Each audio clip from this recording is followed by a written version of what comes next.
Hello everyone. Today we talk about how to fix the app of Snapchat. We will go to settings.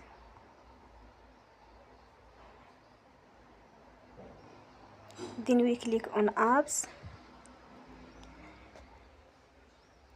After that we will search the app Snapchat and we click.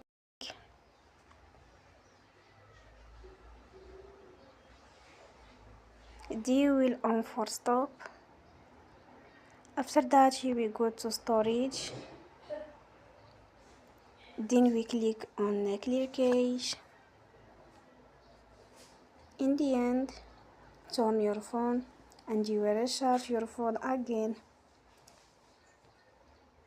Don't forget to support us by like and subscribe. See you next time and thank you for watching.